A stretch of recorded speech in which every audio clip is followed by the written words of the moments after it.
ग्रामीण राजीव गांधी शहरी व ग्रामीण ओलंपिक खेल जो है जिस रूप में पूरे प्रदेश के अंदर एक अनुपम प्रयोग है, एक प्रकार से पूरे मुल्क में कहीं पे भी, मेरी दुनिया के मुल्कों में नहीं होता होगा, एक साथ में तमाम उस प्रदेश के गांव के लोग एक साथ खेले और कोई एज बार नहीं है, उम्र की कोई सीमा नहीं है। 80 साल के लोग भी खेल रहे हैं, 60 साल 70 साल की महिलाएं खेल रही है और दादा पोते साथ खेल रहे हैं। तो आप सोचिएगा कि पिछली बार जो है 30 लाख पंजीकरण हुए थे, 10 लाख महिलाएं थी। इस बार लगभग 60 लाख का पंजीकरण हुआ है। 58,500,000 का तो पहले हो चुका था, तो लगभग 60 लाख में 25 लाख महिलाएं हैं। अब आप कल्पना कीजिए कि आप देख रहे जो उत्साह भी, जो रस्सा कसी का खेल था उसके अंदर क्या महिलाएं रस्सा खींच रही थी, मुझे बड़ा आनंद आ रहा था। क्या कबड्डी खेल रही है बच्चियां, हमारी बहन बेटे हैं। आप सोच सकते हो कि इतना बड़ा आयोजन दुनिया में कहीं नहीं हुआ है। तो ये जो इसलिए किया गया जिससे कि ओलंपिक में, कॉमनवेल्थ में, एशियाड में हम कहीं नहीं टिकते हैं। हमारे मुल्क के लोग, छोटे छोटे मुल्क दुनिया के हैं, पता नहीं कितने मेडल ले जाते हैं। तो राजस्थान के बच्चे भी टैलेंटेड हैं। अब जब इसमें सिलेक्शन होगा उनका हम पूरा ध्यान रखेंगे। आगे फिर उनके लिए कोचिंग की व्यवस्था करनी है, ट्रेनिंग की व्यवस्था करनी है, वो भी करेंगे हम लोग। वैसे हमने खिलाड़ियों को आउट ऑफ टर्न प्रमोशन दिए हैं, आउट ऑफ टर्न नौकरी दे रहे हैं हम लोग, और रिजर्वेशन किए हैं नौकरियों के अंदर उनका। 40 साल की जो ज़्यादा उम्र वाले जो अवार्डी हैं उन्हें पेंशन तक दे रहे हैं। इतने क्रांतिकारी कदम उन्होंने उठाए हैं जिसका लाभ पूरे प्रदेश के अंदर माहौल बनाने में बहुत बड़ी भूमिका अदा कर रहा है। कार पूरे मुल्क में राजस्थान चर्चा में आ गया, भाई चर्चा हो रही राजस्थान के खेलों की। यही हमारा ध्येय था, वो मैं समझ पूरा हो रहा है। सर, आज आपका एक नारा जो पंचलाइन अब तक थी, मांगते मांगते थक जाओगे, देते देते, वो आज बदल गई। आज आपने उसमें गारंटी और ऐड कर दी।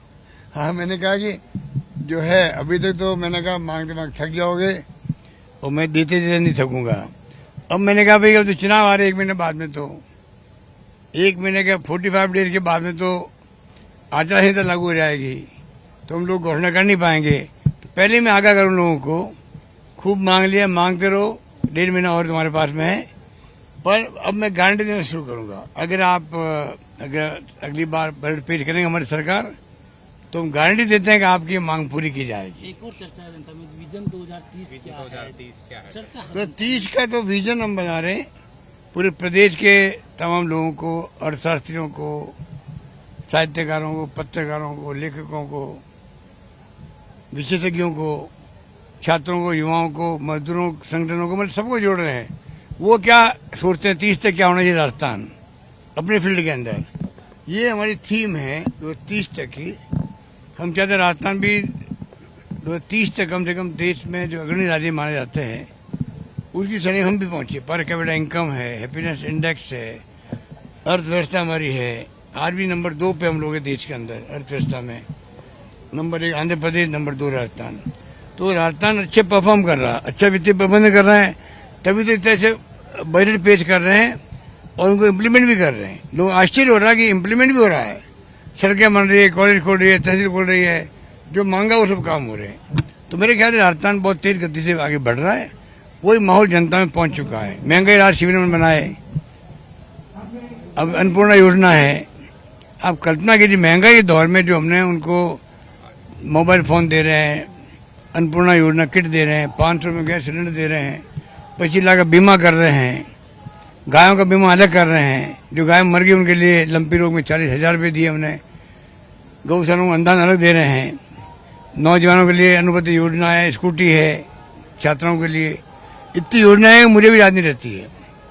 तो ये सब क्यों किया जा रहा है? इसलिए कि हमारे बच्चों को, परिवारों को विश्वास है कि सरकार हमारे साथ खड़ी है। महंगाई के वक्त में नौकरी लगा रहे हैं हम, 3 लाख नौकरी किसे कहते हैं। प्राइवेट सेक्टर में नौकरी लग रही है। 100 जगह तो हमारे रोजगार कैंप लग रहे हैं, मेले लग रहे हैं 100 जगह पर। 30-35 हो चुके मेरे ख्याल से। तो मैं समझता हूँ गुड गवर्नेंस का उदाहरण राजस्थान बनता जा रहा है देश के अंदर। अब हमारी योजनाओं को लेकर के अन्य राज्य सरकारें अपने मैनिफेस्टो में ला रही है उन योजनाओं को, चाहे कोई पार्टी की हो। इससे बड़ी उपलब्धि राजस्थान क्या होगी? हमारी योजनाओं का अन्य राज्य सरकारें, चाहे वो कोई पार्टी की हो, अपने मैनिफेस्टो में डाल रही है। ये स्थिति है।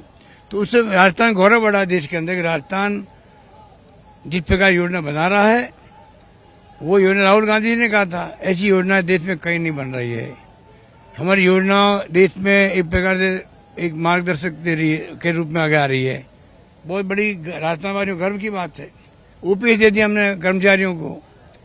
अब ओपीएस इतनी पॉपुलर स्कीम नहीं है, बल्कि कहना चाहिए कि मानवीय दृष्टिकोण जरूरी था। वो हमने घोषणा करी है, केंद्र सरकार खुद अभी तक फंसी हुई है। अब वो कमेटी बनाती है, कुछ कर नहीं पा रही है। पर अल्टीमेटली मैं कहना चाहूँगा मानवीय दृष्टिकोण से केंद्र को आगे आना चाहिए, सबको ओपीएस देना चाहिए। राज्यों में जहाँ उनकी सरकारें हैं, आरजीएसएस हमने लागू किया, सीजीएसई की तरह वो स्कीम लागू हो पूरे देश के अंदर कर्मचारियों के लिए। कर्मचारी 35-37 साल नौकरी करता है, बुढ़ापे का उसको लगे भाई हाँ मैं सुरक्षित रहूँगा इलाज के लिए भी और मेरी पेंशन के लिए भी, ये तो हक उसका ही बनता है। तो मेरा मानना है कि जो हमने योजना लागू की है सोच समझ के की है, बहुत बड़ा इम्पैक्ट उसका है। सर, जिन योजनाओं से राजस्थान नंबर 1 पे है, हम मिसाल बनी योजनाएं, बीजेपी उन्हीं को लेकर निशाना साध रही है कि चुनावी रेवड़ियां बांटी जा रही है। देखिए बीजेपी के पास कोई है नहीं, कुछ कहने को नहीं है। हम चाहते हैं निशान साधते रहे, हम खुद चाहते हैं। हमारा एजेंडा बना हुआ है ये नैरेटिव, और बीजेपी वाले उस पर अटैक करते जाएं। जितने वो अटैक करेंगे हमें लाभ मिलेगा, क्योंकि जनता तक वो योजनाएं और गहराई से पहुंचेगी, सोचने का मौका मिलेगा भाई कौन सही है कौन गलत बात बोल रहा है। तो हमें कोई दिक्कत नहीं उससे, हम चाहते हैं कि जम के बोले। ईडी भी सक्रिय है प्रदेश में ईडी भी सक्रिय हो रही है सर, जो चुनाव। अब ईडी इनकम टैक्स सीबीआई को हम इंतजार करते रहते हैं पहले से ही, कि कभी कभी आएगी। जहाँ चुनाव जाते हैं वहाँ पहले ईडी आती है, इनकम टैक्स आता है, सीबीआई आती है। ये हमारे नई बात नहीं है, तो ये आएगी, हम वेलकम करते हैं। हम चाहते हैं कि जो वास्तव में बेईमान है, करप्शन किए हैं, ईडी हो, इनकम टैक्स हो, सीबीआई हो, हमारे एसीबी हो, हमारी एसीबी बख्श नहीं रही है। हिंदुस्तान में एकमात्र एंटी करप्शन ब्यूरो राजस्थान का, जिसका मैं मंत्री हूँ। जितने हमने रेड की है हिंदुस्तान में कहीं नहीं हुई थी रेड। हमारे 5 साल तो आईएएस ऑफिसर, आईपीएस ऑफिसर फंस गए, कलेक्टर फंस गए, अरेस्ट हुए हैं, एसपी अरेस्ट हुए हैं। क्या नहीं हुआ राजस्थान के अंदर। अब उसको लेके कहते हैं राजस्थान बस करप्शन बहुत ज्यादा है। अब इनकी बुद्धि का बताइए, जो कहने वालों को देवालय नहीं निकला हुआ है। जो अगर करप्शन के कई राज्यों में तो आपको मालूम है, बगैर मुख्यमंत्री परमिशन के आप क्लरिकल स्टाफ को भी नहीं पकड़ सकते हो, वहाँ छापे पड़ते ही नहीं है। इसके मतलब वहाँ करप्शन नहीं है। हमने जीरो टॉलरेंस कर रखा है, जीरो टॉलरेंस है यहाँ पर। करप्शन को बर्दाश्त नहीं किया जाएगा, हम पकड़ेंगे पकड़ेंगे पकड़ेंगे। और उल्टा ही कह रहे हैं साहब ये तो बहुत ज़्यादा करप्शन हो गया यहाँ पर। तो जनता आजकल सब समझती इन बातों को। हमने एफआईआर कंपल्सरी कर दी, और हिंदुस्तान में कोई कंपल्सरी है ही नहीं, वह लोग जाते नहीं है दर्ज करवाने के लिए एफआईआर को, कोई होती नहीं एफआईआर दर्ज। हमने किया है, प्रयोग किया, फरियादी को न्याय मिले। अब उसको लेके वो कहते रहे केस बढ़ गए। नंबर बढ़ना स्वाभाविक है, जब हमने किया है उसका फायदा अगर आप देखें एनसीआरबी की बुक के अंदर पाएंगे आप, उसका बहुत बड़ा लाभ मिला है। महिलाओं के अत्याचार में भी हो, चाहे क्राइम हो, रेट हो, हमारी हर क्षेत्र में हमने, मैं समझता हूँ अन्य राज्यों के मुकाबले में काफ़ी आगे निकले हैं। हमारा परफॉर्मेंस ज़्यादा अच्छा है, कंट्रोल हुआ, क्राइम कंट्रोल हुआ है। यूपी है, मध्य प्रदेश है, अन्य राज्यों में देखिएगा आप, वहाँ पर ज़्यादा अत्याचार हो रहे हैं, महिलाओं पर हो रहे हैं, रेप हो रहे हैं, पॉस्को एक्ट लग रहा है, और ये उल्टा आंकड़े देते रहते हैं घुमा घुमा करके। तो मैं समझता हूँ ये पोल खुलती जा रही है। एक और हर बार कोई भी घोषणा करते हैं, जनता की राय मांगी जाती है, चाहे 2018 में जन घोषणा पत्र हो या फिर अब जो नया जन घोषणा पत्र तैयार किया जाएगा इस बार भी, उसको लेकर कुछ राय मांगी जाएगी जनता से, फिर किस तरह से जन घोषणा पत्र तैयार करने का जो प्लान अब तो हमने इतने प्रोग्राम कर रहे हैं, राय हम जब जाते ले ही रहे हैं। एक अभियान शुरू हो गया हमारा, महंगाई राहत शिविर 2 महीने चले हैं, और भी अभी चल रहे हैं। मोबाइल फ़ोन के कैंप चल रहे हैं हमारे, अन्नपूर्णा योजना शुरू हो गई है, तो वो भी है। उसके अलावा प्रदेश कांग्रेस कमेटी अपने तरीके से अपनी राय लेगी, मैनिफेस्टो बनने में वक्त है। तो हम चाहें जनता की भावना परिलक्षित इसके अंदर हो। केंद्र सरकार ने जवाहरलाल नेहरू का नाम दिल्ली में चेंज कर दिया। केंद्र सरकार ने पंडित जवाहरलाल नेहरू का नाम क्या जनता कह रही है कि हमारे मुख्यमंत्री जी पहले के जैसे स्वस्थ होकर वापस जनता के बीच में कब तक आएंगे? ये मेरे दोनों पैरों में ये लोग समझ नहीं पाए बीजेपी वाले। उनकी ये मजाक उड़ रही जनता में कि ये इतने ऊंचे लोग हैं कि मेरे पैरों में फ्रैक्चर है, फ्रैक्चर 3 टुकड़े हो गए गड्ढे के, एक अंगूठे में हेयर लाइन फ्रैक्चर है, नाखून बाहर आ गया पूरा। इससे बड़ी बात क्या दुखद हो सकती है। मैंने कल कहा ना नेता प्रतिपक्ष को, तुम आके सीएम और मिल लेते मुझसे, तुम्हारी हाइट बढ़ जाती भाई कि देखो यहाँ पक्ष विपक्ष में ऐसे रिश्ते हैं, रिश्ते आज तक रहे हैं। पहली बार मैं देख रहा हूँ वो रिश्ते को तार तार कर रहे हैं राजस्थान के अंदर, जो उचित नहीं है। और अब उनकी परवाह हम क्यों करें, हम तो अपने दुख पाले हुए हैं। और 1.5 महीने तो हो गए इसको, डॉक्टर कहते हैं 1.5-2 महीना तो लगता है ठीक होने में, पर अभी महीना 1.5 महीना और लगेगा जब जाके ये हड्डी वापस मजबूत होगी। वरना अगर थोड़ी बहुत भी टच भी हो गया इसके, वहाँ पर डिस्टर्ब हो गई मान लो, तो फिर 2 महीने गई। तो मुझे इलेक्शन लड़ना, अभी कैंपेन भी करना, इसलिए मैं बचाव करके चल रहा हूँ, अपना भी कर रहा हूँ। और राजेश पायलट जी को लेकर भाजपा की ओर से भी कई तरह की जो अभी हाल ही में राजेश पायलट जी हमारे साथ, हम दोनों साथ साथ आए थे पार्लियामेंट के अंदर 80 के अंदर। हम काफ़ी करीब से जानते, एक दूसरे को जानते थे। इसलिए इस प्रकार की बेहुदा बातें जो कर रहे हैं मालवीय, मिस्टर मालवीय जो उनका है, उनका धंधा यही है, झूठ बोलना, फेक न्यूज़ फैलाना। अब पूरे देश में वो बुद्धिजीवियों में एक्सपोर्ट हो गया है। और बीजेपी के लिए वो एसेट नहीं, लाइबिलिटी बन चुका है। अब बीजेपी को हटाया नहीं हटाया हमें मतलब नहीं है।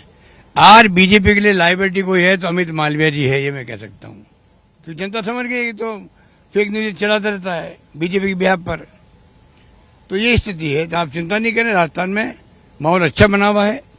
सरकार, इस बार उम्मीद मैं करता हूँ जनता जो है, जनता का आशीर्वाद वापस मिलेगा रिपीट करने में सरकार को। मुझे लगता है जो फीडबैक आ रहा है हमारे पास में आम जनता का, गाँव का, गरीबों का, दलितों का, पिछड़ों का, माइनॉरिटी वालों का, सबका, छत्तीस कौम चाहती है सरकार वापस रिपीट हो। ये मेरा मानना, ये मेरा मतलब मैं अनुभव कर रहा हूँ या मैं महसूस कर रहा हूँ।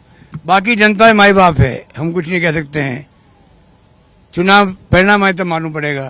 पर ये जो पैसा खर्च करना चाहते हैं बीजेपी वाले, धनबल के उपयोग, दुरुपयोग कर रहे हैं पदों का। मुख्य प्रधानमंत्री 6 बार आ चुके राजस्थान में, कुछ दूसरा काम है नहीं उनके पास में क्या।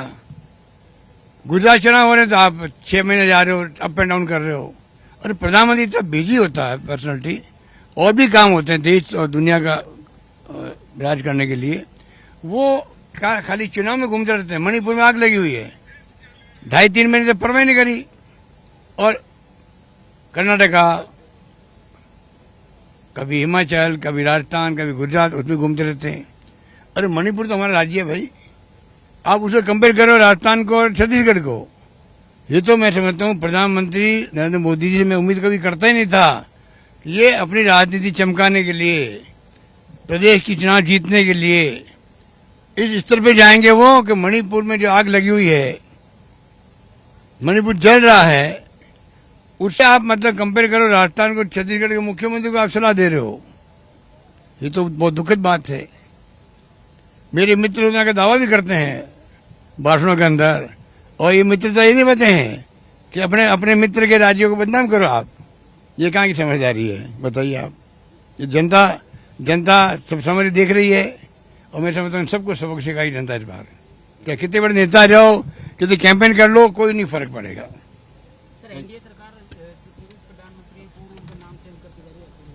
आज मैंने ट्वीट किया उसके लिए भी। ये कहाँ ले आ रहे देश को भाई। जो पंडित नेहरू ने इस देश के जो नींव रखी है, जिस पर आज खड़ा है देश, आज मजबूती के साथ में, बड़े बड़े कल कारखाने, बड़े बड़े बांध बना दिए उस जमाने में, IIM, IIT, ट्रिपल आईटी बनी है, बड़ी बड़ी संस्थाएं उससे तो आ गई। उसके कारण आज हम लोग आत्मनिर्भर भी हैं देश। दुनिया भर में हम लोकतंत्र का गर्व करते हैं। 70 साल तक हमारा मजबूत रहा लोकतंत्र देश के अंदर। क्या नहीं हुआ देश के अंदर, सुई नहीं बनती थी, आज क्या नहीं बनता है। और उसके लिए अगर मान लो पंडित नेहरू 16 साल से बंगाल में रहे हो, बंगले में, उनके नाम का वो संग्रहालय बन गया, अब उसका आप नाम हटा करके आप क्या बहादुरी करिए। बहादुरी का काम है क्या? ये कोई बहादुरी नहीं है। ये इनकी सोच दर्शाती है। ये सोच बड़ी खतरनाक है। ये सोच चिंताजनक है देशवासियों के लिए, और होनी चाहिए चिंताजनक। इनकी सोच लोकतंत्र को खत्म करने वाली है। इनकी सोच जो है नादिरशाही, तानाशाही, फासिज्म का जो जमाना था, हिटलर का जमाना था, वहाँ जो अप्रोच थी ना वहाँ के धर्म के नाम पर राजनीति करने की, आप समझ लीजिए वही अप्रोच यहाँ चल रही है। लोग समझ नहीं पा रहे हैं। तकलीफ आएंगे बाद में नहीं समझेंगे तो, या तो चॉइस में निपट लेंगे वरना तकलीफ आएंगे लोग। मैं आपको आगाह करना चाहता हूँ, ये कोई मैं राजनीतिक बात नहीं कर रहा हूँ। चुनाव में हार जीत होती रहती है, सरकार आती जाती रहती है। हमने देखा है 5-7 मुख्यमंत्री प्रधानमंत्री बदल गए, हर राज्य में मुख्यमंत्री बदलते रहते हैं। कांग्रेस ने क्योंकि लोकतंत्र मजबूत किया इसलिए ये कायम रहा है। प्रधानमंत्री मोदी जी बने हैं, इसलिए बने क्योंकि प्रधानमंत्री मोदी जी को मैं कहना चाहूँगा, मोदी जी आप प्रधानमंत्री इसलिए बन पाए हो कि 70 साल तक कांग्रेस ने इस लोकतंत्र कायम रखा है। तो काम नहीं रखते तो फिर आप कैसे प्रधानमंत्री बनते बता दीजिए। और उस कांग्रेस लिए कह रहे हैं कांग्रेस मुक्त भारत बनाएंगे। तो मैं समझता हूँ इस तमाम बातें पूरी तरह एक्सपोर्ट हो चुके लोग।